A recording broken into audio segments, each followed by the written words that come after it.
За сайн байцгаана уу. За хөрш оронд маань бас бүх нийтийн дайчилгаа явагдсантай холбоотой Монгол улсыг зорин ирж байгаа элэг нэгтэн монголчууд маань өнөөдөр бас маш ихээр ирж байна. Халиг мөн монголчууд, ойрд монголчууд буюу жумгаарууд, туваа монголчууд, бүрээд монголчууд маань өнөөдөр олноороо Монгол улсыг зорин ирж байна.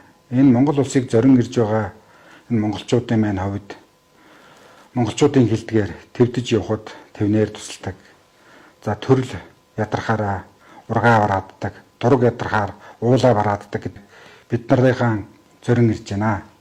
Өнөөдөр монголчуудын хувьд энэ зорин ирж байгаа элэг нэгтэн монголчуудаа халуун тутнаар хүлээж авч чадах бүх зүйлээрээ туслах нь Монгол үндэстнүүдийн ардчилсан Монгол улсын иргэн болгоны бас юм үүрэг хариуцлага гэж бид өхөн ойлгож байна.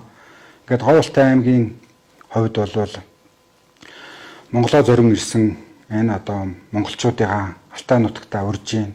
За Алтай нутагтаа та бүхнийг урьж энд ирсэн монголчуудын ямар ч ус ихний ээлжинд бид нар 1 сар үнгүй байр оронд байлгая.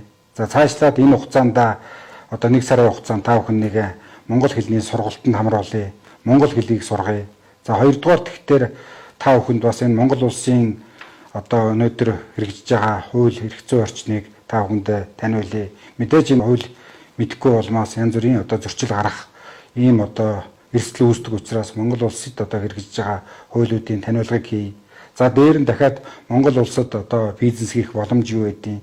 За монголчуудын өнөөдрийн байгаа нөхцөл байдлын талаар та бүхэнд бас таниулга сургалт сурталчилгааг хий. За дээр нь дахиад одоо бас Монгол улсаар дамжаад бусад одоо энэ хөгжилтэй орнууд руу явах бол бид бүхэн бас эрх зүйн тусалцаа сургалтуудыг та бүхэндээ хийя гэж бодож байна. Ингээд бас Монголоо зорин ирсэн ахын дүүс халимган монголчууд, ойрд монголчууд буюу зүүнгээр жумгаарууд, за туваа монголчууд, бүрээд монголчууд та бүхнийг Алтай нутагтаа урьж байна.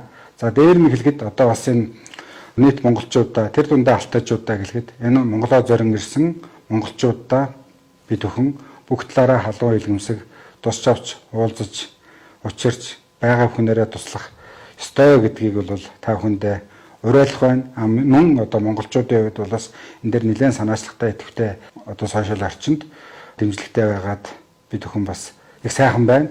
За монголчууд бол үндсэндээ бол бас энэ одоо түүх давтагддаг гэдэг 100 жилийн өмнө энэ одоо октябрийн хувьсгалаас зогтсон бүрээд монголчууд орж ирсэн байдаг. Тэднийг монголчууд халуун дотноор хүлээж авсан байдаг.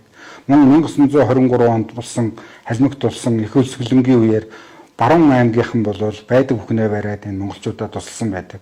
Тухайн үед 70 орчим иргэн бас өөрх Монгол улсыг зорин ирж бас амьдрах хүсэлт гаргаад явж исэн байдаг.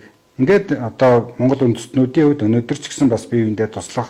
За үнэхээр энэ төрөл суднаа мэдэж Монголыг өрсөд дэлхийгээр нийт тархсан монголчууд бас бие биенээ ойлгож мэдрэх одоо бас цаг ирсэн гэж ирж байна гэж харж ойлгож байна. Ингээд нийт одоо Монголоо зорин ирсэн ахын дүүс та нарыг дахин хэлэхэд Алтай нутагтаа урьж байна.